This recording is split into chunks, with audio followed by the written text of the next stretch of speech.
What is up, everybody? Welcome to another episode of the Card Hedge Podcast. I'm your host, Omar, aka Retro Hoops. With me, I have the luxurious JD in the house this morning. What's up, my Luxurious. brother? What's up, buddy? Wow. Absolutely. Wow. It's like Trey Palomalu's hair, luxurious. Yeah. I don't have that, I finally got my haircut. You're closer to him than I am as far as your hair goes. I'm more of like Sam Cassell. Nice. Sam Cassell, that's hilarious. There's a picture floating around. I think I put it on my Instagram. By the way, if you guys want to follow us on Instagram, our Instagram handles, everything's down here below. But there's a picture that I posted of Sam Cassell and Robert Horry. And the picture says, "I'm gonna tell my kids that this is Will and Jada." It's a pretty good picture. Nice. Oh man, dude, a lot of good sports going. Dude, I tell me what you think here, because I think you're at least enough into the all the sports to have an opinion on this.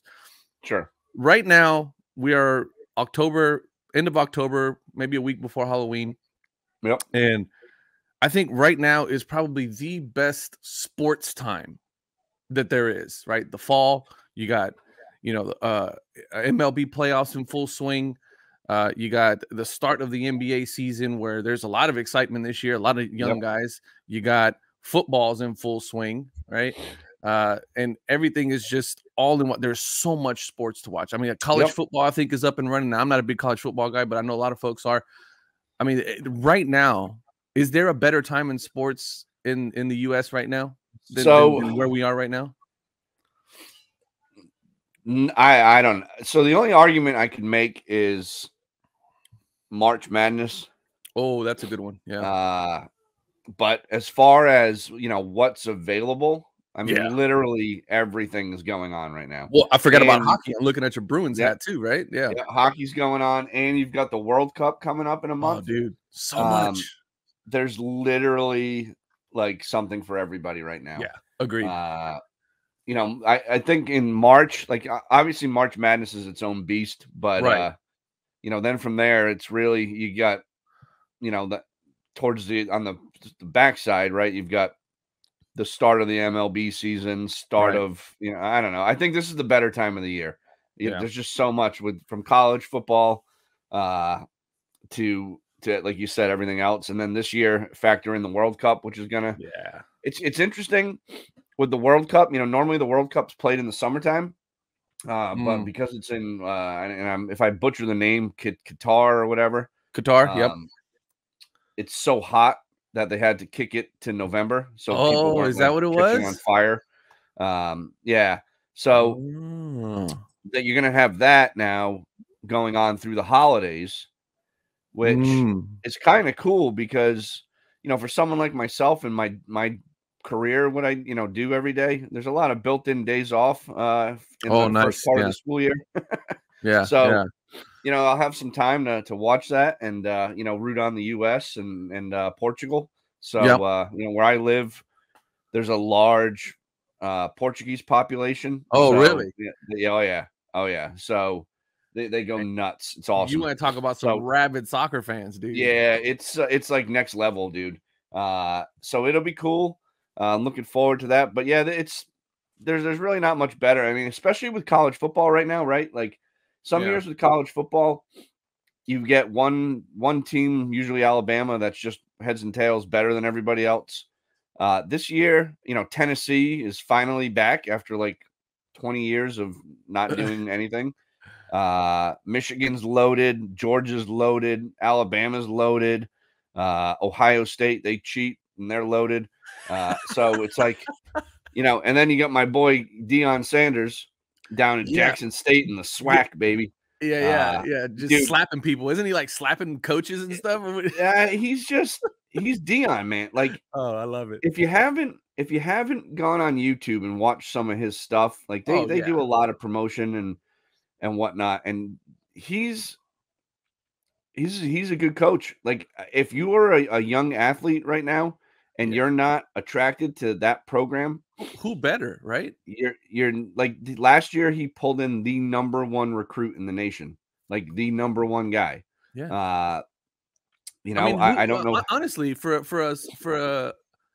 kid at that age, who better to sit with than the great Deion Sanders? Prime time, baby. Right. You know, it's unreal. And one of my favorite so, football players growing up. I mean, and me being a diehard, Giants fan, Yeah. obviously when Deion was playing for the Cowboys, I didn't necessarily think too highly of him. But when he went, to the 49ers, he was good. When he was with the Falcons, he was fine. When he was playing for the Braves, he was fine. In the Reds and whatever else, but in the Yanks back in the day. But I mean, classic. You want to talk about one of the classic jerseys of all time is the Deion Sanders Falcons jersey. Yep. You know, classic 90s kid jersey, man. I mean, who didn't want that or have that, right? Yep. And what's interesting too, you think about it, you had Deion playing two sports, you had Brian Jordan playing two sports. There were a couple other guys that don't come to mind. Bo Jackson, two sports. Who was it? Bo Jackson. Yeah, well, the Bo, obviously. Yeah.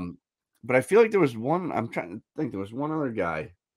Oh man, it'll come to me. Maybe I doubt it, but whatever. But nowadays, right? You have something similar with Ohtani playing two positions at the same time. And it's a remarkable thing, like that whole thing, like with Deion back in the day, where he played in a Braves game vice versa. He played football and then hopped on a plane and, like led off the Braves game that night. Yeah. Like, crazy, the only player to ever do a touchdown and a home run in the same day, right? Yeah. Something like that. Yeah. Yeah. Bob Gibson, another one. Really? Yeah. What did Gibby do? Baseball for the Cardinals, and then Harlem Globetrotters. I don't know if that's no way. Yeah. Yeah, that counts. Danny Ainge. Yeah, Danny played baseball and he played baseball. For the Blue Jays. Yep. Danny Ainge was another one. John Elway was a two-way guy too. Yeah. Yeah, Danny Ainge. That's an interesting one. I didn't know that one. Yeah. He actually has a rookie card, and I think it's like 81 or 82 tops. Well, that is now something that I have to write down and buy. Yep. I love Danny. And then there's, you got a couple other guys, right? You got Russell Wilson, who has a baseball card as well. You've got Russell Wilson has a baseball card? Yeah, he was drafted by the Rockies or the A's or Rockies. And that's interesting because baseball, shout out to our boy Victor, rookie card specialist. I'm gonna have to ask him about that one. Because baseball is pretty strict about the criteria that you need to meet not a rookie. To have a baseball. It's a first Bowman. He's got a first Bowman. Which again, if you guys don't understand the difference between that, go back and watch the video that I did with Victor, the rookie card specialist. Well, we're gonna have him on here soon to talk, more about the rookie cards. But man, such a like a harsh criteria that you need to have in order to get that rookie card stamp. But that's cool. I didn't know that. Now I absolutely have to have the Danny Ainge Toronto Blue Jays rookie. That is, I'm pretty sure it's like 82. I'm pretty sure. We'll have to look it up. Yeah. So I got a big, obviously I'm a big Rockets guy, and obviously I've been on the hype train. Well, not hype train because it's not really a hype train, but I've been singing it from the rooftops. My boy Alperen Şengün, and he had an 81 for Danny Ainge. 81 for Danny Ainge. 81 tops. Don Ross tops. Okay, 81. Right, Flair. Got it. It is now on the list of obscure cards that I must have. Yes. So the Rockets played the Grizzlies last night. We only lost by 7 points, but Ja Morant put up almost a 50-piece. The kid's what good, a talent, man. that kid, man. I just, I think he needs to hit the weights though. He's a little gangly, isn't he? He's yeah. Like watched him the other night. But if he beefs up, I mean, he doesn't need to put on like 30 pounds of muscle, but I mean, an extra 10 I think you're right. Yeah. But eventually, I mean, well, maybe not. And I guess the game has changed so much that the physicality piece isn't really there. But it's like you're also like you're getting hurt, right? He gets hurt. Yeah. So again, and someone like him who's kind of like a high flyer type player. Yeah. An extra 10, I don't think is going to really affect his game too much, but it's certainly going to help him absorb some of those blows contact. And the contact. And again, there's not a lot of contact anymore in the NBA. I mean, it's a way different game now, right? But I think it only helps a guy like that become next level. Yeah, and maybe he's already doing that. And I don't know, but man, he's fun to watch. I like that Memphis team a lot. It's funny because I have for our pickups this week, I have another Memphis Grizzly to show off. Oh, interesting. I bet you already know who it is. I bet you I know who it is. I'm gonna go out on a limb and say Steven Adams. No, God, no. Yeah, but look, dude, Sengun puts up 23 points in 27 minutes of play.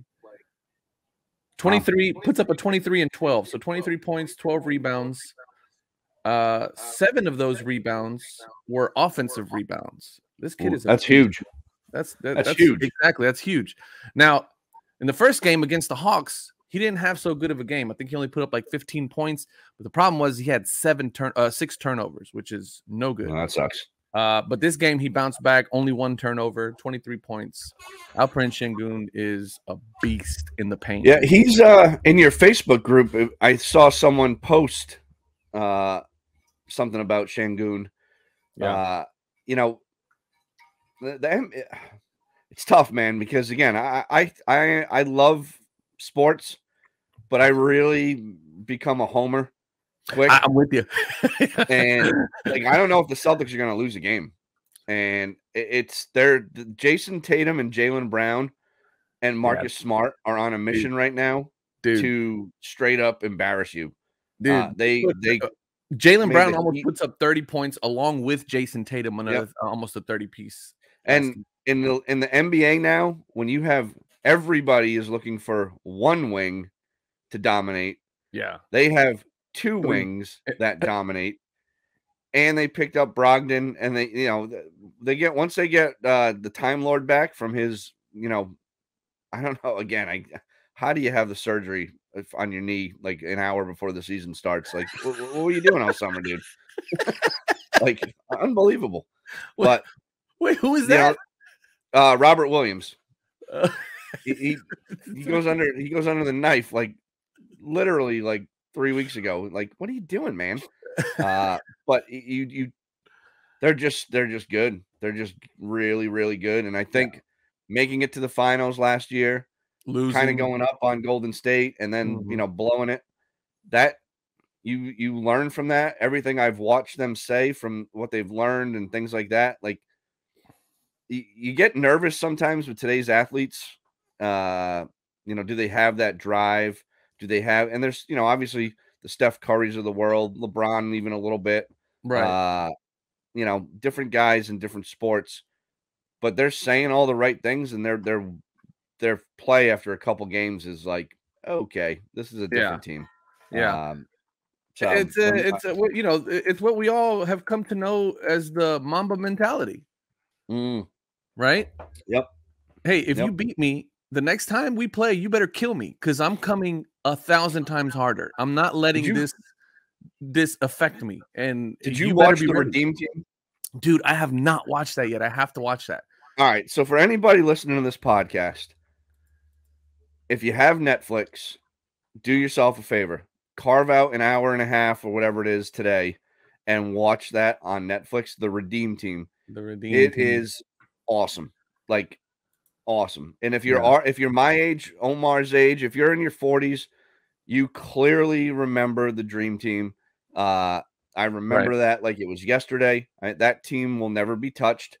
But the Redeem Team, there you go. Yeah, the Redeem Barcelona, Team, baby. And that story behind that and how it all changed when Kobe came on board. it's really an awesome, it's well done. And then on the flip side, for all of you that are baseball fans, Nolan Ryan has a documentary on Netflix as well. I happened to just stumble upon that. Really? And if you're a baseball fan, you got to watch that as well. That is awesome.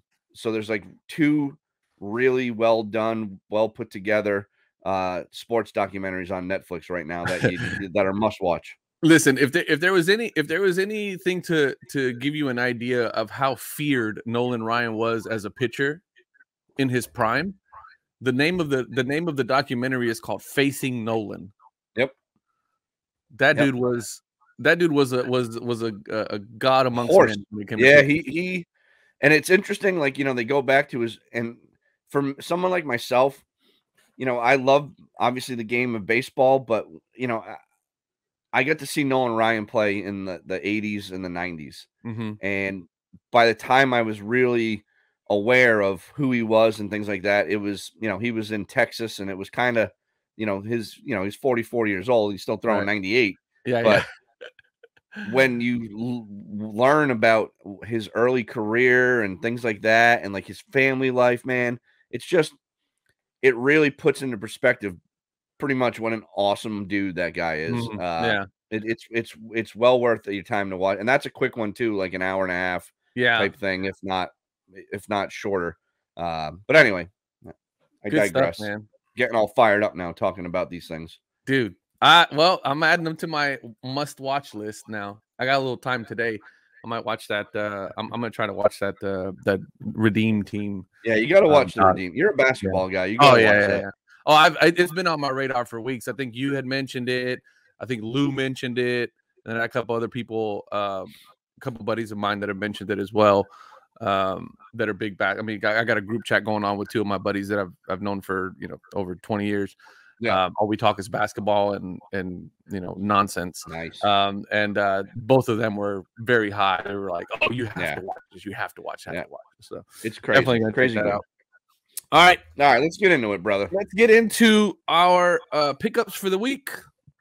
I think you're up first this week. I think I am up first. So I'll start off. I have a very interesting pickup this week, but I have two. So I'll start off with kind of the least sexiest. I just got finished, making a big deal about him. So this is for those of you guys that aren't watching or that are watching at on YouTube. This is my continuance of my Shingun Rainbow for Obsidian. I picked Obsidian to try to chase the rainbow on for Shingun. This is the T-Mall. So this is 2021-22 Panini Obsidian T-Mall edition. So it's kind of like the Pulsar. Needed that one for the old rainbow chase. But I'm excited to pick this thing up. 1989 Akeem Olajuwon. This is Gigantes de Basket. Which is an oddball sticker set. Yep. Spanish, right? Yeah, it's a Spanish sticker set. But get this, dude.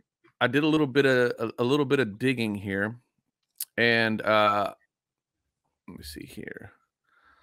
I have to share my screen. So I did a little bit of digging here. Look at the pop count on this thing, dude. The pop on the entire set is only 77 cards. It's a 100 card set. The pop on the entire set 77. The pop on this Olajuwon is only 2. Yeah. The pop on Jordan in this set is only 14, which is insane. Yep. And a lot of these cards are pop 1s, pop 3s, pop 2s. I think David Robinson's a pop 6. Yeah, Robinson's a 6. But I mean, super low population count for this set. They rarely come up on eBay. They rarely come up for sale. And this one came up. And I made a pretty aggressive play to get it. But Kareem Abdul-Jabbar, I think, is the biggest pop on here. Yeah, at 10. But I think the highest count is an 8. The highest is a PSA 8. And then you got pretty much everything else below that. But, I mean, dude, when this thing popped up, I sent my boy Peter. Shout out to my boy Peter, the Dream Collector. I go, hey man, I don't think I've ever seen this sticker before. And he's like, dude, he goes, if you want that card, jump on it, because they rarely come up for sale. Yep. So that's what I did, man, and I picked it up. I'm pretty pumped. So here's the question: this is gonna get graded? I have to grade this. Yep. It's one of those things. It's like 86 Fleer. You have to grade it. Yep. I think I'm gonna have to go to PSA with this one. Yep. I don't know why I'm getting that vibe.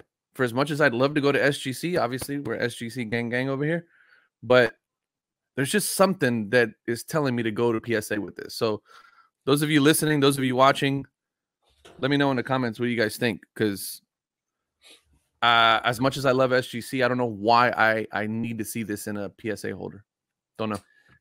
Well, I mean, clearly they grade it, right? So that's a good point. That's a good point. That's the first thing. The second thing, I think, we can get into this. I think we're going to get into this today a little bit, but there's no denying the fact, and I'm really starting. Whatever, we'll get into that. Yeah, we'll get into that. So those are my two pickups for the week. Nice. All right, I got mine. So staying on the Jaren Jackson. Oh, that's where you went. Jaren Jackson Jr., Triple J. Yep. And the old PSA 10. Nice. Then I grabbed another Jaren Jackson Silver and a PSA 10. Wow. Very nice. And then I traded for this beast. Oh, you're going to have to school me on this. Connor McDavid. McDavid. Yep. Auto. SPX. 9510. What's that? Is that SP or SPX? This is UD Premier. Upper Deck Premier. So that's all I got. Connor McDavid. I traded a Brady rookie for that McDavid. What? I traded an SGC 7.5. Wait. A Brady rookie? Yep. So this guy, from a hockey standpoint, because again, I know absolutely jack about hockey. Yep. I mean, we're talking, he must be LeBron status. Yeah. His nickname's McJesus. So he's nasty. I'll give you an idea of what he is like right now. The Tom Brady of hockey. McJesus. So, last year, he had 123 points. So that's your goals plus assists. That's ridiculous. The year before, he had 105 points. McJesus. That is hilarious. The year before that, he had 97 points. The year before that, he had 116 points. The year before that, he had 108 points. The year before that, 100 points. And then I think this is his. So putting up over 100 points in hockey for a season is averaging 30 points. Yeah, in basketball. Yep. Yeah, when you're talking about the primo, kind of thing to do, right? Yeah. And there was a while, that's the mark, right? Yeah. So here was my thought process with why I traded the Brady. One, it was a 7.5. Yeah. So not very high. It wasn't in a premium grade. Yeah. For me, grade, if it had been an 8, honestly, if it had been an 8, I probably wouldn't have traded it. But to 7.5, it was, where it was down in value. And I just think right now with what, Brady's not playing well. He's got some personal things going on. Right. I just felt like I could go grab that again at any time. Mm-hmm. And, and sure, I could go grab this at any time, but I look at it like, where's the demand right now? Mm-hmm. And I'm going to be honest with you. The other piece was I felt like my collection was getting stale. Mm. I had way too many long-term type never get rid of cards, Mm-hmm. and that's great. Like I still have a bunch of those. You wanted to But I shake didn't things have up a enough. little bit. Like I didn't have enough of this. Like I Yeah. didn't have enough. Like so, it was time to. And I have, like, you can see behind me in those boxes up there. Yeah. That's all raw cards that need to either get graded or moved to some extent. It's just, I felt like changing it up. I hear you, man. That's what I did. So, it's not like I traded for some up and coming rookie. I mean, I traded for the guy in hockey. Right. I am a big hockey fan. And again, Jesus. Living in New England, trading a Brady, some people may be like, what are you doing? But That's blasphemy. It's just, again, I think it's one of those things where you can pretty much get most cards at any time, right? There's maybe let's just call it for poops and giggles, 10% of cards that are untouchable for someone like myself. Yeah, roughly, I'd say. Maybe 20%. I don't know, right? But when you get to a certain dollar amount, I'm out, right? Yeah. So like a Brady at a few $100, less than $1,000, I could, like, I'm not bragging when I say this. I don't want people to think I'm coming off of some pompous dude, but like less than $1,000, I can go grab that every 2 weeks if I wanted to. Yeah, you could liquidate within a few days, right? Right. And then make that happen. So I mean, to that point, and so I think that's like, probably what we're going to talk about here in a few minutes, because I think we got a good topic this week. But I mean, those are things. It's like you said, right? It's not a matter of like, oh, I'm a baller and I can do this, because if I was a real baller, then I'd just go buy it, right? There wouldn't be no preceding process to me, liquidating and doing this mental math, like what you just did, right? Like, I have this Brady, it's a bit on the decline, it's at a collector's grade. Like, there's so much involved into like making these decisions and having these like these desires that you had for that card, and then going, okay, crap, I'm not an uber baller, so I have to make moves to make this card happen. And yeah, it may be a 4-figure card, but I'm gonna have to do some dealing and some wheeling to make this happen. I can't just go cut the check, right? Or drop the the plastic, So good stuff, man. Dude, I don't think I've ever told you this, but I think you're probably, and there may be more folks out there, but I don't know them personally, but I think you're probably the most like thoughtful collector that I know, because you have such a strategy to what you do, dude. And like, when you first said, oh, I traded a Brady rookie, my mind was like, what? Why would you do that? Right. But then you're like, no, here's why. It's a, collector, it's a 7 or whatever. Here, I can get, he's on the decline. Like, there's so much that goes involved with that. Sure. Because it wasn't just a fringe thing that you did where you're like, oh, I just traded away a Brady for this other guy that, like, that nobody really knows about, and this, that, and other. You have a strategy behind what you do. And I that's pretty dope. And I appreciate that, man. Like, that's pretty cool. Thanks for that. Yeah. And sometimes it takes me a while sometimes to kind of either see the light, so to speak, to pull the trigger, or B, try to get my kind of thoughts together, so to speak. Right. But I have one of my best friends collects cards, and he collects more like that Akeem sticker you showed. Yep. He is like an oddball guy. Like, he's got Jordan oddballs, he's got Pele stuff. Like, he only collects like the big dogs and like odd stuff, right? And the oddest, yeah. Like Prism and stuff like that isn't his thing. He's buying 80s like stickers from Spain, or like that cost sticker I showed you. He was like, I can't believe you found one. And I was like, but he talks to me all the time about like grades and cards go together, kind of like, ketchup and mustard on hot dogs and cheeseburgers, right? Yeah. And there's a flavor for everybody. Right. And you have to know yourself as a collector, right? And 100%. And for me, like, I know myself as a collector, and I know what I can go get, and I know what I can't get, and I'm never gonna get. Right. And I'm cool with that. And I don't have I don't have jealousy or anything like that.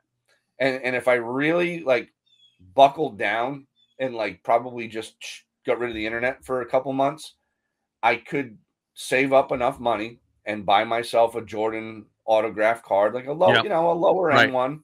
Right. And we're going to talk, I'm going to bring this up in a minute, this Jordan auto I want to talk about because it's comical. But I'm in a position where I can do certain things and have fun doing it. Yeah. And again, this is a hobby. Right. And if it's not enjoyable to you, if it's causing you like angst and misery and right. Yeah. And if you're listening to this right now and you're looking at your cards or you're doing whatever and you're like, I haven't really bought anything because things are too expensive or this or that. Start looking at your cards and like, all right, what can I trade? Get into trading. Like I've been doing that more and more. Yeah. And hopefully I've got a card coming in today that I just traded for, that the 2 cards I traded away were 2 cards I just picked up. And the sole reason I picked them up was to trade them. So like, I'm reinventing myself a little bit as far as like, I didn't like to trade before because I have like this fear of I'm going to get burned. Mm-hmm. But my other buddy that lives near me that collects, he trades on Facebook all the time. All the time. Like dude, it's like crackhead status trading. Are you afraid you're going to get burned? Like you're not going to get the good end of the trade, or like burned? No. Like, I mean, I'm not going to get my cards. Oh yeah, this guy doesn't ship and this, that. Yeah. So what I've done is he's got a really good kind of network of people he trades with like regularly. Yeah. Like solid dudes. So he's introduced me to some of them, and now I know the names. So when I see them put their stuff up, and once you make a couple deals, man, you're pretty good. I still think that even if I bought from you 10 times, and I'm like, you know what, the 11th time I'm going to send friends and family because we made so many deals, it's the 11th time that bites you in the ass. Yeah. So nope, I'm always paying goods and service. I don't care. I don't care if you're my brother. I'm covering myself. Yeah. But sometimes I'm always, in that situation, especially like if it's a new deal or a new trade or something like that, it's like, hey, listen, man, okay, you want $100 for that? I'm going to send you 106, but it's going to be friends and family. I mean, sorry, goods and services. Like I'll cover the 3%. I have no problem covering the fees. Yeah, exactly. It's your money. You have to protect yourself. Yeah, agreed. I mean, if someone doesn't want to accept that, then don't buy from them. Exactly. That's my point, right? Is like if you want a red flag when it comes to doing deals on the internet, is somebody who doesn't like somebody that you don't have a rapport with already, like you mentioned, the 10 transactions that you've already previously done. Okay, maybe you feel a little bit better about that, or maybe if it's even a guy that you've met in person or that you know where he lives or whatever the case may be. Man, there is nothing wrong with a little CYA. And for those of you that don't know, it's covering your ass, right? And you could go on Facebook every day and read a story about how someone got burned, whether it's from a break or a Raz or they bought a card or this. Every day someone is getting blasted for being a shithead. Yep. And it's crappy, right? Because it keeps a lot of people. I mean, dude, you're a seasoned vet in this game, right? And you still are, oftentimes concerned about getting burned. And it's just like you said, man, it's shitty characters that are out there, right? People that are. So, quick story about I got burned a couple years ago by a guy that I had bought a ton from. We were both KG collectors. He bought from me. I bought from him. We sent cards to each other. Like, dude, this is a guy I talk to daily. Yeah. Yeah. And right around my birthday, maybe 2 years ago now, or a year ago, I don't know, maybe a year ago, he had a KG auto, and he's like, hey, man, he's like, listen, I need some cash, this, that, and the other thing. I was like, all right. he's like, we've done a ton of deals. He's like, I know this is going a good home, blah, blah, blah. So I sent him the money.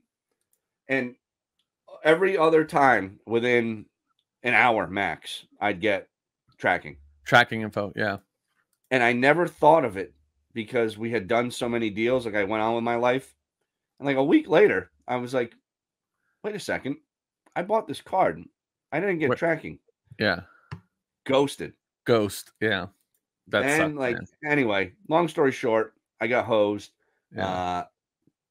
And I'll never, ever, ever, ever send friends and family to anybody. Like, not doing it. Tough one. So, yeah, good stuff, dude. So, really quick, let's get into the top. And here's another thing too. We're talking about doing this trading, and I just talked about how much of a thoughtful collector you are, like in terms of putting thought into your collection and why you make transactions and moves, and you can't really do. I mean, you can, but the best way to do those types of transactions is to have data. Yep. Right. Yep. The more you arm yourself with data and information, the better you're going to be as a collector when it comes to making these transactions, building your collection, or trying to get some of that trade bait. Listen, you may not be into Jaren Jackson Jr., but if you understand his worth and his demand, right, then you can, and if you have an opportunity to pick up some of those cards at a low price or for a favorable trade, then it's trade bait, right? Hop in, baby. And so, you know what I mean? Like, jump in and get some trade bait so that you can flip and move it to another card that you could potentially want, or maybe make a few bucks off of it so you can go buy another card. Like, that is the beauty of what's, out there on the internet. And there's no better database than Card Hedge, right? Cardhedge.com, right, baby. So hey, let's do movers. Football this week. Let's do football. Football? Let's do football. Right. Yeah, why not? Josh Allen, baby. Look at that. Quarterback you. Bailey Zappi. He's there. Who is Bailey Zappi? He is the quarterback of your New England Patriots. Oh, that's right. Mac Jones went down, right? Remember that guy, rapper Mike Jones? It's now Mac Jones. So, top 5. I'll tell you this: Josh Allen, Jalen Hurts, Justin Herbert, Bailey Zapp, and Jerry Rice, 1986, and the GOAT Topps rookie card. All of these rookie cards. So 2018 Panini Donruss, rated rookie. 2020 Jalen Hurts, Panini Prism base. Panini Prism Justin Herbert rookie card base. Bailey Zapp Panini Score football. Score. Wow. Yeah. He probably doesn't have a lot of rookie cards. Probably not. Yeah. Not a big print run on that guy. He was like I want to say he was like a 4th round pick. Oh, wow. Okay. So I don't know what's going to be out there for him. And then the good old Jerry Rice, baby, 1986 Topps football rookie card. Those are our top 5 movers for this week. So, dude, look at this, right? And this is what I'm talking about. And this is why I like the way we set this up. When you go on to Card Hedge, for those of you listening and not watching, every sport is always default filtered by volume. So you're automatically going to see whether you're in all cards or you're just a baseball guy or a football or soccer or whatever. It's always going to be defaulted by what's moving. And you can quickly see, it doesn't matter what sport you click on, the base card is always what's moving. Always the thing, right? Agreed. So it lends itself to someone like me, who I was kind of like, I sometimes get into this thing, this hole of, like, I overthink it. And rather than just getting a couple of the base cards for a few $100s or whatever, I could grab 2 or 3. Like, I'm like, let me grab the red, yellow, laser disco, backflip, Fortnite, Mike Tyson secret code card. and I know that, like, I'm going to get that. And, but again, the average Joe hopping on eBay or whatever is looking for the base. It's clear. Yeah, it's the base card. Yeah. So once again, I keep bringing him up, and yeah, I keep bringing him up, but you guys really have to go watch my guy Victor, because Victor's been talking about the importance of the base rookie card for so long. Yeah, and he made he did a great video. I'll link it down below so you guys can go watch it. But he did a great video, and this was a while back. I mean, Victor's been preaching, rookie card reform for a long time, but he did a really great video about the importance of the base rookie card and how oftentimes, if you're a collector, having those base rookie cards is a great thing, because once again, this trade situation can oftentimes bridge the gap between, if you and I are $200 or $300 apart. It's like, hey, listen, man, how about I throw in, this Josh Allen rookie card in a PSA 9. I got 2 of them. That'll cover the $300 difference that we're apart. Yep.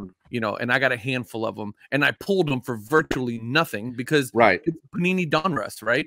And it cost me $15 to get them graded, and they came out at a decent grade. They're not 10s, but hey, look, man, I think this will bridge this gap. What do you think? And then that may be the straw that, well, not the straw that broke the camel's back, but that may be the catalyst that gets the deal done, right? But I think in the last maybe 18 months to 2 years, where everybody's been, chasing this hype and this thing, people forget these are trading cards at the end of the day, right? The keyword trade. Yeah, yeah, exactly. And so it becomes a situation where, yeah, you can probably bridge the gap with a couple of base rookie cards. And it's clear that the general public, because of this volume and the way that this volume is falling, these are all base. None of these are mumbo jumbo parallels, right? They're all base. And the other thing too, right?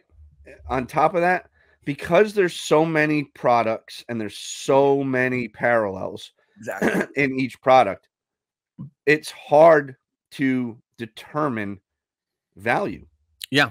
Right. So it's like you get confused. Do I have the reactive green, or do I have the green mosaic, or do I have the green prism, or do I have the green sparkle, or the shimmer, or the disc? Right. I get a base card. It's worth $150. Exactly. And it's cut and dry, right? The market for it is very clean. You understand what it is, and there's no frills about it, right? And if you're a true, listen, if you're a big Josh Allen guy, there is no reason why you shouldn't have 6 or 7 Josh Allen rookie cards in base, right? Especially if you're a wheeler dealer type guy, right? Yep. Because you're gonna be making deals all the time. Like what's that Donruss PSA 9 going for? I can't see. 162. So if you had a stack of PSA 9s at $162, you're making a little bit more than raw, right? Right. Raw is 121. Most people can buy a PSA 9. So yeah, agreed. Like my buddy that I was talking about that trades a lot, he always gets into, he gets a lot of numbered cards and a lot of these different parallels and things like that maybe don't move as much. Right. And one of his big gripes is he always has a difficult time establishing fair market value for those cards. Yeah, because they're not liquid. Correct. Now, some, obviously, the higher numbered things and whatnot are a little easier to get a value on. But you start getting into like 50 and less, you're talking, it's hard because those things just don't necessarily, if one sold in June of this year for $2,000, right now, no one's paying you $2,000. Right. So, but again, the argument could be made, well, there's only 50 of them. If that's your guy, right, you're going to go for it. But if it's not your guy and you just want that card for whatever reason, maybe you're paying $1,500 now. Right. Yeah, it becomes really hard to establish. I mean, I ran into this trying to put together this rainbow, especially now. So I'm not even going to talk about the rainbow that I've been putting together, but just this new rainbow that I'm chasing with Shangun. Right. There's a card out there right now that's numbered to 3, right? That has no comps whatsoever. So luckily the seller has it on a bid, right? So I'm saying, what as a collector, me as Omar, who is a collector of this particular player, what is my ceiling? Right. My ceiling, let's call it $400, right? Let's just say $400. I'm chasing this card. I'm chasing the rainbow. I have to have it if I'm gonna complete this rainbow. So what is my pain point? Where am I gonna start hurting at if I have to pay more than that for this card? And the best thing that you can do, or the only thing that you can do, your only recourse, is to put the highest bid possible that you feel comfortable with financially, and then just hope that the market doesn't get past it. That's it. Right. Yeah, because there's no comps for me to go off of. Because if there was comps, I'd make the guy an offer. Yeah. Right. But there isn't. You know. But there's tons of comps for the base. So good stuff, man. Let's get into this week's topic, which is we've kind of already started getting into it, and we've hinted to it quite a bit. And it's this idea of, as a collector, you have a Grail card, right? And I think what you mentioned a few minutes ago was perfect, right? You say, hey, I have this idea that I want a Michael Jordan autographed card. I don't know how I'm going to get it. I don't know which one I'm going to have, but I want my Grail item is a autograph Michael Jordan basketball card, right? And you start looking around and you're realizing that they're in the 20,000 range, 15,000 range, 10,000 range. But then you find one that's maybe $6,000. And you're like, well, that's interesting. That's still very high dollar, but it's attainable. And as a collector, you're looking at your collection and you're going, how am I going to get to that card without touching my bank account and potentially having to hire a divorce lawyer? Yeah. Right? Because it's going to come to a point to where all of us have these cards that we desire. But the fact of the matter is, man, we're all blue collar, white collar guys, right? We're you know, most of us are lunch and pail type of guys, go to the office type guys. And we eat your brontosaurus burger. Yeah, we can't drop $6,000 on a card. You know, we're not Uber ballers, right? Nope. And so, but we have collections that we've amassed over time, $10, $20, $100, $50, you know, maybe even $1,000 at a time, that we now have in our collection. We have assets that we can move. And you and I have been talking about this for the last couple of weeks, is the importance of trading up to get that card that you want, and treating this like an asset that you can trade around a little bit. Hey, what do you got over there? What do you got over here? And then ultimately getting to that card. So you had a Michael Jordan autograph story that you wanted to kind of kick off this conversation with, right? Yeah, so it's not necessarily and I just want to bring it up here. So it's more of what the F is going on. So my boy Lou sends me a message last night. Big baller Lou. And he says, look at this. So in September of this year, both cards sold in the PWCC Premier Auction. Okay. A 2003 exquisite noble nameplate Michael Jordan patch auto, PSA 10 auto out of 25, Mike Baker gold. Yeah, Mike Baker gold. 10-10. PSA 10 auto, Mike Baker gold. Did $456,000. Okay. Wait. Okay, Mike Baker Authentications, MBA. He's the guy that used to be like the top grader at PSA, left, started his own company. Now he like essentially grades the grader and assigns like a silver, a gold, or like a diamond level to your card. Oh, I got you. So PWCC does that, right? If you saw, I'll forward this to you. You know what? Let me forward. Yeah, forward it to me. That way I can pull it up and share it on the screen for those that are watching on YouTube. All right, sent. So where'd you send it card? To? Your Facebook Messenger. Got it. Okay, got it. So that card did $456,000. Exactly 1 month later, a same card, different, different card, serial number or whatnot. In a BGS 95, I'm assuming 10 auto. That card, October 21st, so last night, ended at $117,000. Holy crap, man. So the question is the PSA slab and the Mike Baker gold designation, it's really 4x a BGS 95 now. Like it's almost 5x. It's almost 5x. It's 456,000. It's closer to 500 grand than it is 400 grand. So here's a card that we're talking about. 2003 exquisite noble nameplate, Michael Jordan. So my question is, right? This is one topic within the overall topic of the market. What like that top card has some things going on. It's a PSA 10. Right. It's a auto grade 10. Yeah. And it's a Mike Baker authenticated gold. So it's like that's a really nice card. Yeah, it's like if PSA had a black label, right? Yep. So it's got a lot going on for it. The bottom card, BGS has usually been the standard for grading thicker patch auto cards. And you're getting a Michael Jordan gem. Now listen, 117 grand is nothing, a lot of money to like poo-poo. Right.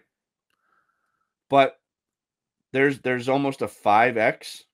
That's like, so okay. So then it brings up this question, because a lot of people don't necessarily agree with getting the NBA authentication and this and that and whatever else. But clearly it's showing you that people will pay for these premium cards, whether you agree with it or not. Right. The sales data is there. So, yeah, but so this is September and October, so basically a month apart. A month. It's almost exactly a month apart. Yeah. Same card, obviously different serial number, different patch, different grading companies, but the same print, 25. It's the same card. Yeah. Just graded differently. So part of this is this, right? We hear everybody and their mother right now is telling you that the market is down. And the market sucks. It's crashing. Everybody's leaving cards. Right. Yada, yada, yada. Right. Well, if that were true, no one's dropping $500,000 almost on a card. Yeah. And then no one's dropping $120,000 on a card. Right. Now that's the high end, right? That's the market that you and I are never going to play in. Yeah, it's unless the big we win Powerball or strike oil in our backyard or some crap. Or the Card Hedge podcast takes off. And we take off. Joe Rogan's. Bill Simmons picks us up. So Bill, if you're listening, man, we're available. But like Barstool Sports, holler at us. Yeah, actually, you know what? I would much rather be part of the Portnoy empire. He's the greatest. I love Portnoy. So Dave, if you're listening, buddy, listen, we'll eat pizza with you. We'll get you on. We'll make you famous.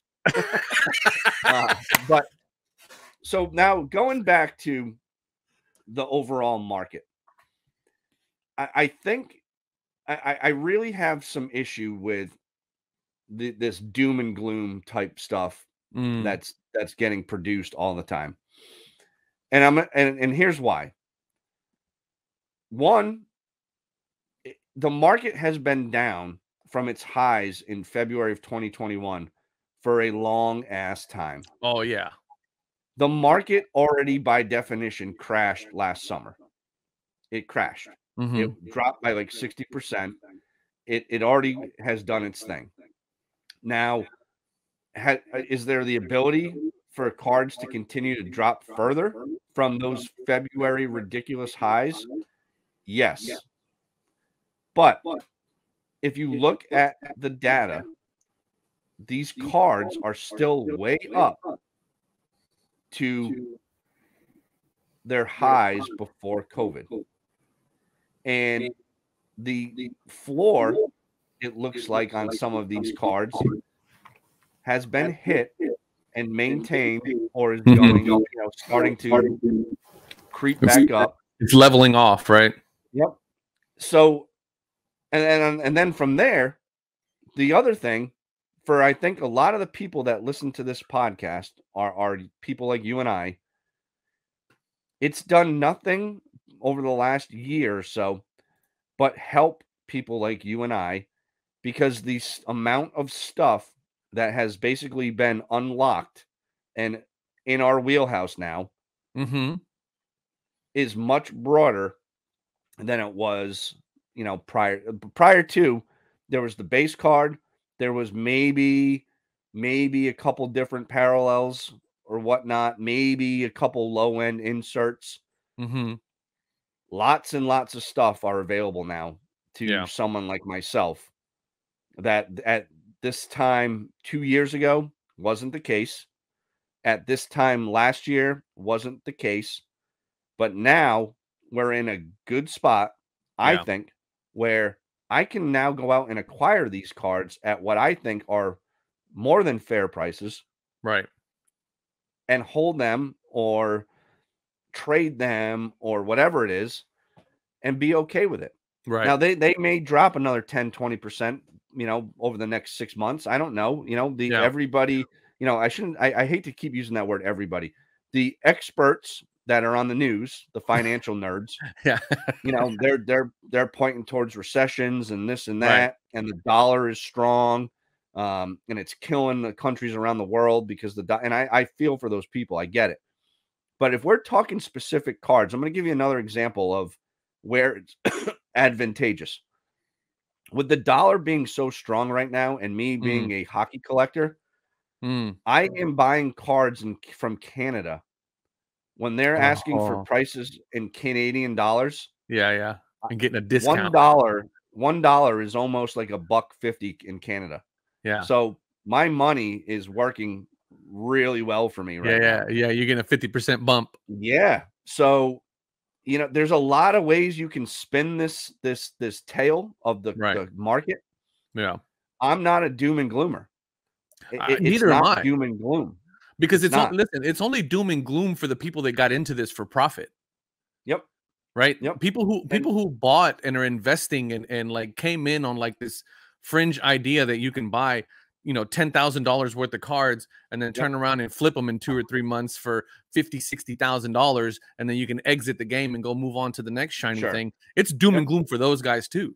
Those are the guys that it's doom and gloom for, right? Guys like you and I who were collecting as kids, maybe got away from it because life, whatever, and then kind of got back into it and are collecting with passion and heart. Okay, maybe we paid top of the market for some of the cards that we have.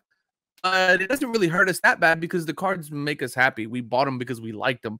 I bought Akeem Olajuwon maybe at the top of the market because I love Akeem, clearly, right? Sure. But it doesn't hurt me as bad. Now, if you came into this and you bought Akeem Olajuwon at the top of the market because you thought that wasn't the bottom, or that you thought that wasn't the ceiling, and you were expecting it to 10x up, well, you're hurting right now. And you have no connection to that card because you don't care about Akeem Olajuwon. You looked at it 100% as an asset. So yeah, for that guy, yeah, you're glooming right now, big time, right? Because you're hurting. You paid $1,000 and it's worth $200 now. I'm happy because it's worth $200, and now I've bought another one at $200 when I bought the first one for $500, maybe at the top of the market, right? But I'm loving my cards either way because they're here, right? I'm displaying. Let's talk about Hakeem for a second because he's a perfect example. He was one of the greatest players of all time. 100% agree. He is not like Shaq or Chuck or some of these other guys that have continued on in their career, whether it's commercials or NBA, the show they're on and things like that. Like Hakeem has ridden off into the sunset. From what I gather from reading on him, he's a big real estate guy in Dallas. Huge real estate guy.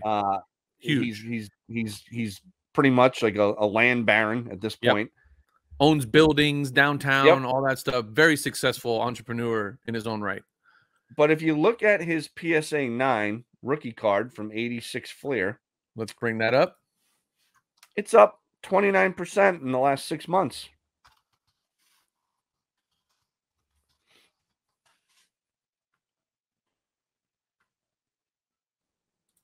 Let's look at that. God, I love Card Hedge. Not just because we're partners in the thing, but it's just good stuff.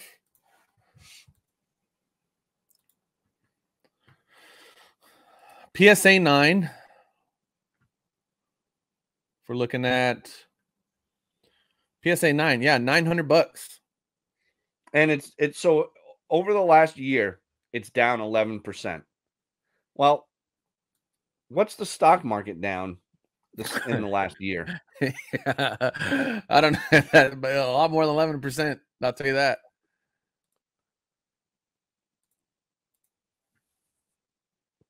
You know, you get rid of, let me get rid of those. You got big peaks here. So this is, yeah, man, not very, and then you know what? Not very many sales either. Not a very liquid card. Raw is 100 and yeah, Raw is like 80, $90. Yeah, there's 335 10s, 2,259 9s. Right. So again, not a crazy high pop. And again, when you look at this, and you know what? I'm just going to do something on my end. I don't think people can see it. So I'm going to just, but still look at this. Look at this here though. This is a perfect, like, look at this picture, right? We're talking about July of 2020 all the way to present day. And look at this spike right here. For those of you guys that are listening, the card started off in, this is a PSA 9 in July of 2022, or sorry, July 22nd, 2020 at $600. It climbed at its peak of February 2021 to $3,100. This is a PSA 9. And slowly, or not slowly, but very abruptly, actually, I'd say, what, 5 months later? So from its peak at $3,100, 5 months later, it was a $679 card again. But $679, again, back to normal. And it's been consistently in that arena, 600, 700, 600, 700, 600, 700 for a long time. It's been pretty stable. So yeah, if you bought top of the market at $3,100, you're hurting right now. But if you bought at 700, 600 bucks, that card's still worth 700, 600 bucks. It's not anything that's, you know, again, the doom and gloom people are the ones that bought at 3,100 because they're so look at that. hurting. I just updated that 9. That 899 was one of those offers. Someone sent an offer. So it actually sold for $550. Gotcha. So I just updated it. Oh yeah, I see it. Go back to 6 months now on the filter. So it's down 20%, right? Uh-huh. In the last 6 months, it's down 20%. Yeah, 21%. From 690 to 550. Yeah. Oh, okay, right? But again, it's a guy that is not, there's nothing going on. There's no documentary on him. Nothing. There's nothing. Nothing. Listen, right? for the guy who went first overall above Jordan. Yep. He was drafted above Michael Jordan. Yep. So we all understand the level of player that Hakeem Olajuwon was and still is, in my opinion, the best center to ever play the game. And nobody in the game has the footwork of Hakeem Olajuwon. No. It is unmatched. To this day, it is unmatched. No. And if you look, I just updated the PSA 10. There was just a PSA 10 sold on Golden for $5,700. $5,700. Look at that. So, but the card market's down. You know, yes, it's down from what the hell was that? How much was that card going for? $16,900 at its peak in February of 2021. So again, right? If if you have the data, and we do, there's 300 of these, just like there's 300 Michael Jordan PSA 10s. There's a lot of them. 300 is, by definition, a lot. Yeah. Right? $300 is more than $30, right? So, Yeah. and then there's 2009s. Now, if there was 300 total of this card, Yeah. You could make an argument that 16 grand was justified. Right. But when you look at the overall pop data, and there's thousands of these things available, and this is just PSA, then you go to BGS and SGC, there are thousands of these. And guess what? It's still holding strong. So a normal, healthy market, and I am no means whatsoever a financial expert, but what I am able to do, I think, kind of regularly, is look at numbers and say, okay, well, if this card is only down 20% in the last whatever, right? I'm looking at that chart. That chart is perfect. See, go to right here. What the hell date is that? Is that a 6/22 right there? Keep going back. Scroll down to the bottom. No, the bottom. Nope. On the graph where you see the dates. Oh, okay, right here. So you're at a year. Let me do it on my end too. So 6/28. You see 6/28/21 at the bottom there? Yep. All right. And then now go to the graph and you see 7/18/21. And it was $917. Yep. It's now down to $550, right? Right. But we're kind of like, it's dropped below 2020 now at 600, the first sale. This to me is now a really good buy. Yeah, agreed. If you look at the 1 year average, this card for the last year has sold at an average of $710 in a PSA 9. I'm now buying it at $550. When's the last time you ever heard someone say, half price I discount. bought at the top of the market and I'm rich? Yeah. You could buy this card at $550 and it could drop to $480. It could drop to $400. But I think in the long run, it's a good buy. Yeah. I would be comfortable buying this card at $550 because for the longest time, this card was out of reach for me. Yeah. This was a 5-figure card. Yeah. And I look at Hakeem and I know his body of work because I watched him for his entire career. Yeah. It's a good buy for me. So, but then it becomes this is the other question too, right? Do you get worried that, because it's starting to happen again. So do you get worried when the guys that are currently playing, like Cade Cunningham, are selling for more than a guy like Hakeem or Kobe or MJ? Maybe not MJ. He could be a bad example, but these guys, Tim Duncan. Right. Right. Tim Duncan's a good example. Do you get worried when you see that? Yeah. So I get concerned. So I have a perfect example of this. My Şengün collection, right? Yep. I mean, I've done, obviously I'm a Rockets fan, but I've done extensive digging on this kid. And from a pedigree standpoint, I really think he's going to be a solid, he's going to be a superstar type player. I really believe that. But the fact that I paid $100 for, I think what might have been this one. Well, actually, no, the base. Okay, here's another one. The fact that I paid $38 for a decently centered Prism rookie, and then I only paid, $12 for Dirty Dirk. For Dirk.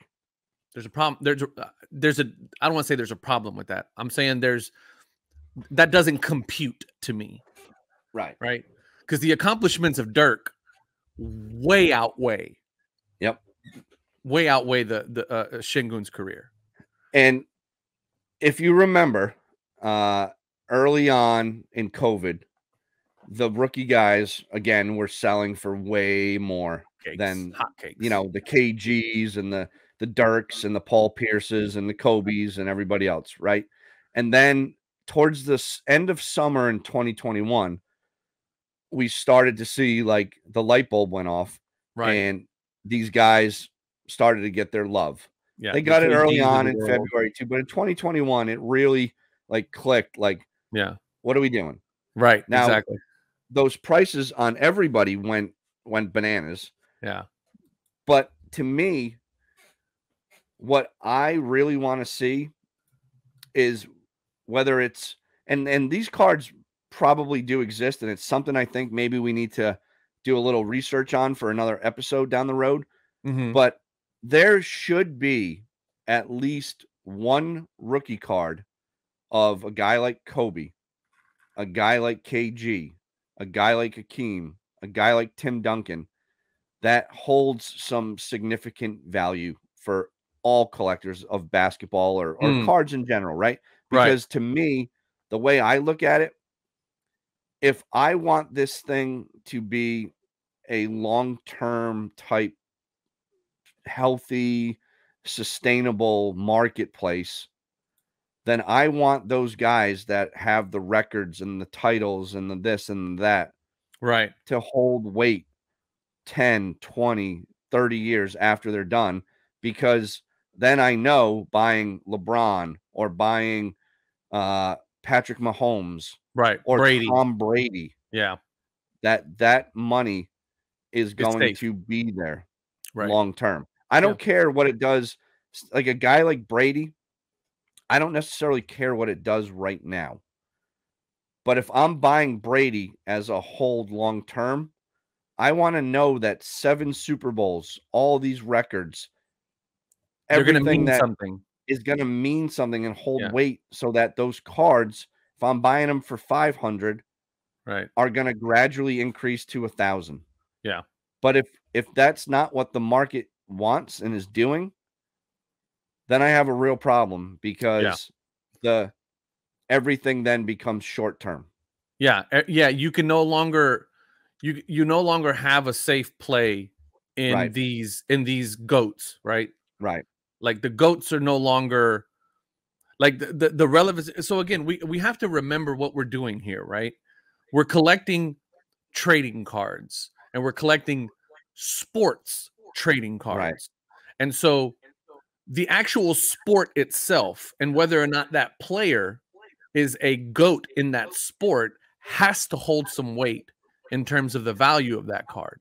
Yes. But I think over the last maybe 2 years, and ever since this boom exploded, it's been one big hedge bet, right? Yep. And that's what everybody's doing, right? Because if the Jordan sells for $1 million, the Jordan rookie card sells for $1 million, and there's thousands of copies out there on a PSA 10 or whatever. Well, I don't know what the pop count is on a PSA 10 Jordan, but like 350. It's like 3 something, yeah. So there's a couple hundred cards out there, and it's Michael Jordan, and it's worth $1 million now. Then the idea that some folks came in with is that, well, if I have a Ja Morant numbered to 199 in a PSA 10, then that, if he has comparable stats to Michael Jordan and racks up the same type of accomplishments that Michael Jordan racked up, then it should be worth $1 million 10, 20 years down. So I'm going to go ahead and pay $1,000, $2,000, $3,000 because I'm going to 1,000 X my money. But unfortunately, that math, that basketball math doesn't translate to sports card math, because if it did, Robert Horry would be worth way more than he's worth. Right. But he's not, right? He's worth something to me because he was a Houston Rocket, right? Right. He helped my city get 2 championships. So I have a soft spot for him. So yeah, I'm going to pay $50, $60 or $100 for a National Treasure autograph. But I'm probably the only chooch that's willing to do that. Yeah. because I love him as a Houston Rockets player. But the average market, guys like yourself, who maybe you appreciate Big Bob, but the market's not clamoring to pick up, 1992 Topps Gold Robert Horry rookie card in a PSA 10. I think that card may be worth $30-$40. But why? Right. His accomplishments, if you look at him, he has 7 NBA championships to his name. Or no, what, 6, right? 6 or 7, something like that. 7, I think. 7, yeah, but it doesn't translate. And if you want to talk about the fact that, if you look at LeBron's career, everybody's like, oh, LeBron's the GOAT because he did it with several teams. Well, so did Big Shot Bob. Right. Right? So why is his cards not comparable? Why? Because he didn't have the ESPN special? Like, get out of here. Right. So it just doesn't, like, the math doesn't make sense. Like, the correlation doesn't make sense. Sure. And that's what I'm talking about. Like, that's I guess the big question for everybody.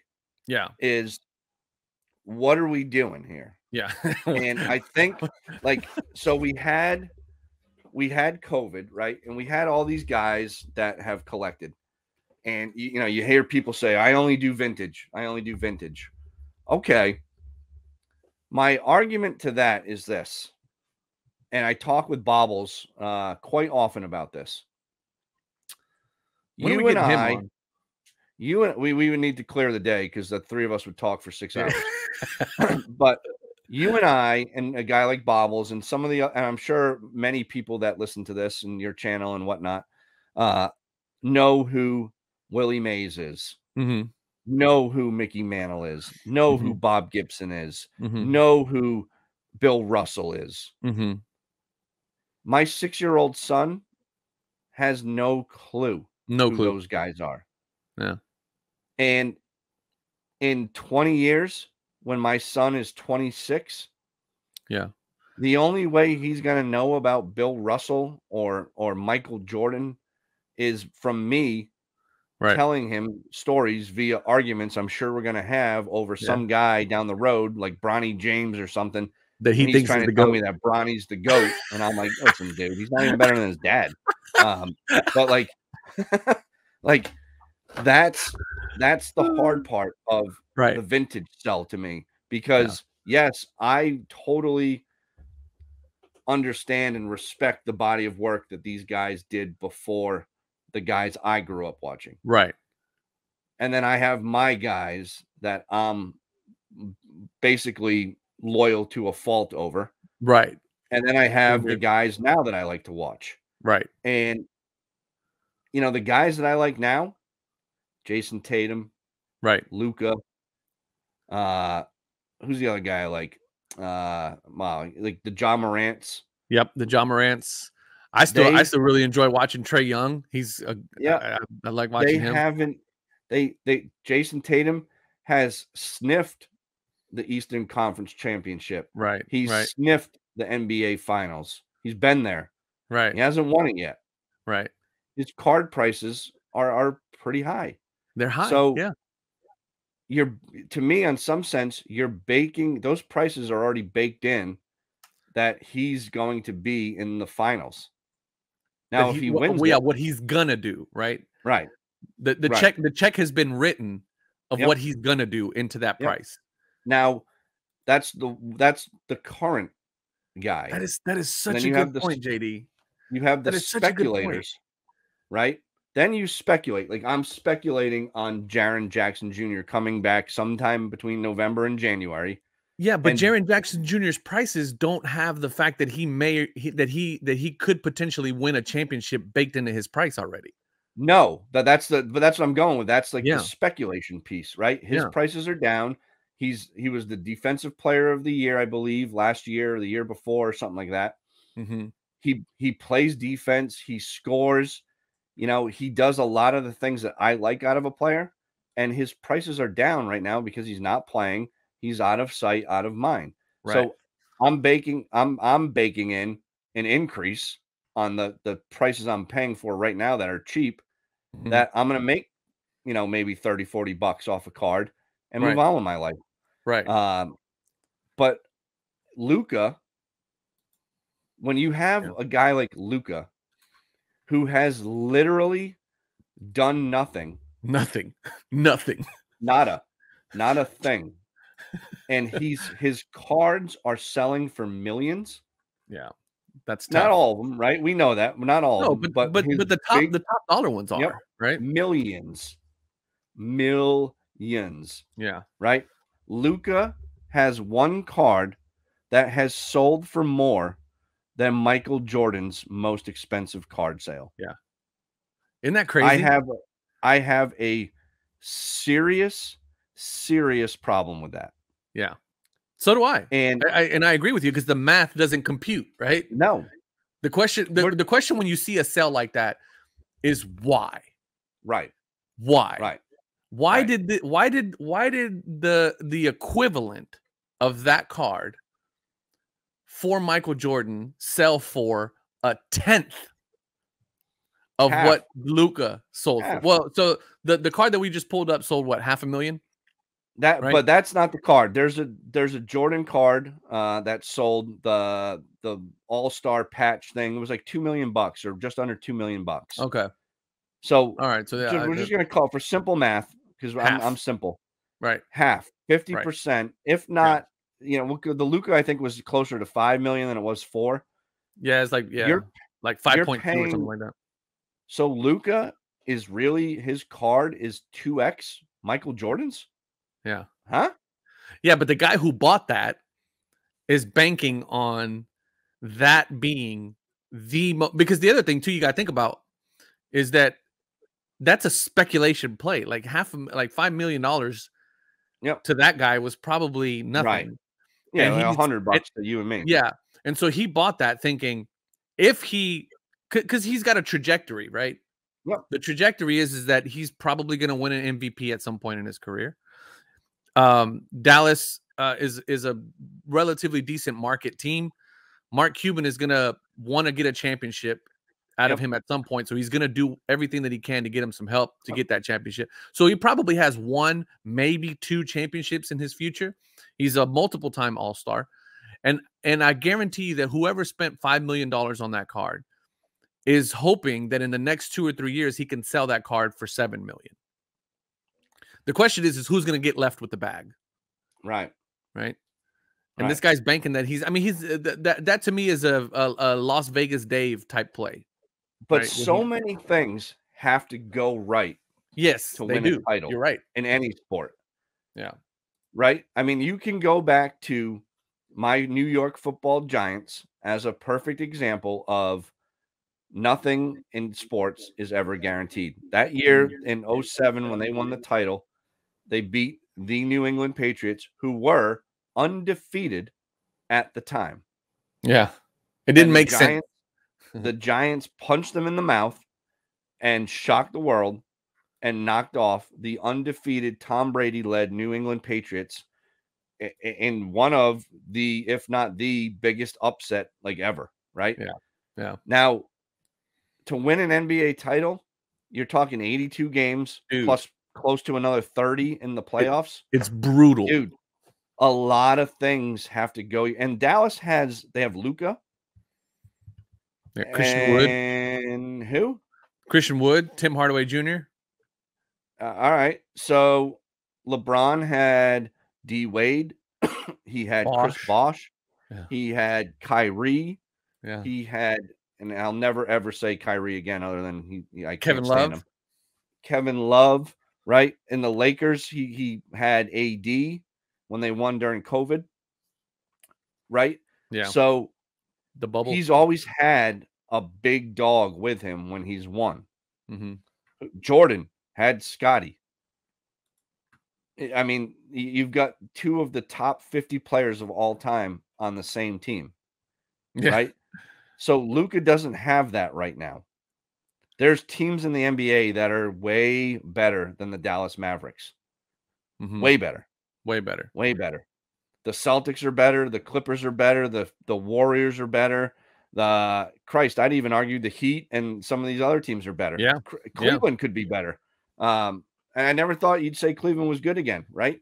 But talent-wise, it's going to take a lot. We're looking at a year, 2, 3 for Cuban to get the books straight in Dallas and go get some people. Now, the other thing too, with a guy like Jordan, he's the most marketable guy there is. Like his Jordan brand is the brand, Yeah, right? exactly. And he did commercials, he did this, he did that. He was like the ultimate pitch man. Right. What I don't see Luka doing anything. Yeah, because I mean, it's such a different game now, right? I mean, especially with social media, with the way these guys are marketed. Oftentimes, I mean, one of the reasons why I'm paying premiums for Şengün is because he's a Turkish guy and there's a rabid fan base, Sure. for him. Luka, the reason why Luka's, I mean, he's a great player. Don't get me wrong. He's one of the top players in the NBA, but he has a European, marketability to him. But here's the thing, though, man. Here's the thing. What I'm going to say to that. If we really look at that, right, and we want to go, they're global. Yeah. The Europe and Eurasia, whatever the hell you want to call it, right? Turkey, wherever that falls into the Middle East. Yep. Dude, Eastern those Europe, countries right now are struggling. Yeah. So for you, and I'm gonna pick on you for a second. For you to say, well, I'm buying Şengün, and the reason why I'm paying a premium is because he's got a huge fan base in Turkey. You need like 80 million Turkish lira to get $1. Oh, yeah. So you're right about that. But also, you got to think about how many Turkish people are globally. Like, so I'll give you an example. I live in Texas. Yep. But I'm a huge Checo fan because he's Mexican and I'm Mexican. Yep. Right. So there's Mexican people all over the world.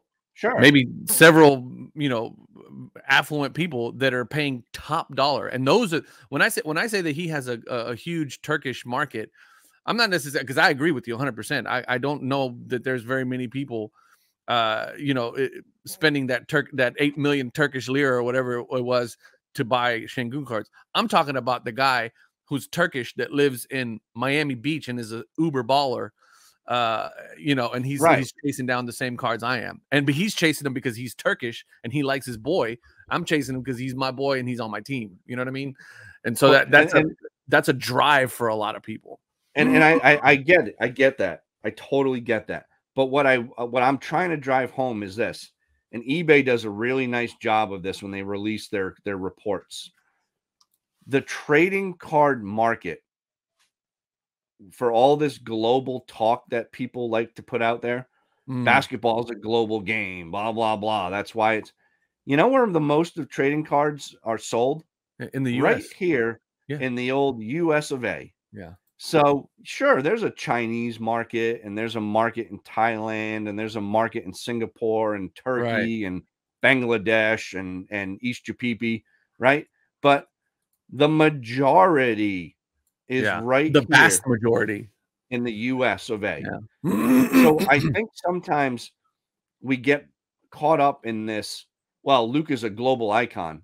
Yeah, but really, what the global icon is really actually like between California and Virginia. East Coast, West Coast, North Dakota, and Texas. Yeah. How many blue collar, white collar guys in Slovenia are buying Lucas cards? Right. Probably not many. Yeah. Right. So that's what I'm saying. Like, so for this market, like I think we're in a spot right now where we've gone through a phase. We went through a boom. We went through a lot of people coming in. The boom ended. People lost money. And I go back to this too. Those people that had the money to buy these cards at these big prices and then sold them later on for, you buy a card for 40 grand, you're selling it for 20. They have an accountant that's going to write that off as a loss. Oh yeah. They're going to take those people are going to be just fine, everybody. So don't read into that. They're not, they lost, but on their profit and loss sheet, they're doing just fine because they're offsetting something else. Yeah, agreed. The average guy like you and me is now in a spot where I really believe the ball is back in our court. Yeah, agreed. The ball wasn't in our court for a while. It wasn't. Right? We were playing goal line defense, man, for a long time. And finally the opponent fumbled and we recovered. And now we've got like a first and 10. We need a touchdown. and we got to go the length of the field. And that's what I think you're going to see over the next year or so of the collectors are taking back the hobby, and we're going to score a touchdown. That's what I think. That's my big prediction. I love that analogy. Lock it up, baby. So here, to that point, and we'll end on this. Our boy Lou posted something the other day on Facebook, and I want to share it with the team, with the team, but with everybody here. And I'm not going to read it. So unfortunately, those of you who are listening on the podcast, you know what? Screw it, dude. I'm gonna read it because it's too hilarious not to. Check this out, and we'll end on this. Somebody posted this. So this is 23_JB_23 on Instagram. Posted this, and Lou shared it, and I thought it was absolutely hilarious. It says, "Make some trades or sales, you pussies. We're all fucked. Man up, accept the loss, have some fun, or wait and pray." Yep. This post right here is going to be, for those of you who watch the channel, is going to be the basis for my next video coming out, because I think this is absolutely hilarious, because it's so true. It is. It's so true. You know? It is. It's just funny. It is. So I think we'll end on that. Yeah. Dude, I think this was we usually try to keep it within an hour, but one of the things I never want to do with you and I on this podcast is ever stifle good conversation. Right? Because I think I looked at the 45-minute mark and I was like, oh boy, we're going strong here. We're going hard. Yeah. This isn't ending in 15 minutes. There's no reason to stop it, right? The reason why this is a podcast is so that we can do that kind of thing. Right. So we don't have, we're structured to a point, right? But I think we had such good conversation about so many things that are relevant right now that there was no reason for me to stop this train. So good stuff today, dude. Great pickups, great conversation. I think we got into a lot of stuff. It's always a blast, man. Yeah, man, for real. This I'm excited for episode 6 and episode 7. Dude, we little foreshadowing. We have some guests coming on. That's right. Our first guest. Our first guest is I'm not telling anybody who it is, but we're setting the bar high with our first guest. Yeah, it's gonna be a good one. And I know he listens. Yeah. I know he loves us. He's already asked for autographs and some game worn memorabilia. So like it's cool. I'll sign a couple things. I got to talk to my agent first, but we got to make sure it's all on the up and up. It's good, but I'm a man of the people, and if people request my autograph, I got to give it to them. So, it's one of those things. Stay tuned, everybody. Seriously, because we got. Listen. Shout out to our boy Lou, who's really lobbing up some good guests for us coming up. This is only going to get better. So if you're not already subscribed to the podcast on Apple and Google and Stitcher and SoundCloud, please subscribe. We got a lot of stuff coming. If you're already following Retro Hoop Breaks on Retro Hoop Collectibles on YouTube, you're already here. A lot of stuff coming down the pipeline. So please like, subscribe, all that good jazz.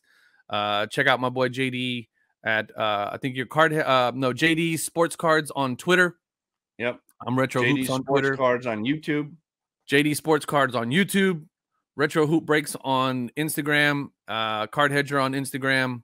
What else? I think we got everything, huh? That's it, man. That's it. We got and check out the site. We're cardhedger.com. Links in the description. We're busting our butts for you guys, trying to have a product available to people that makes sense, that's easy to use, that's totally user friendly. We're starting to release a lot of good functionality, competitor type piece things, competition, good stuff, man. Leaderboards and things like that. So we're moving, man, and it's good. So all right, brother. Good stuff as always, man. Hope you have a good weekend. Go Stros. And we'll see you guys next week. Appreciate you guys for watching. Peace. Later.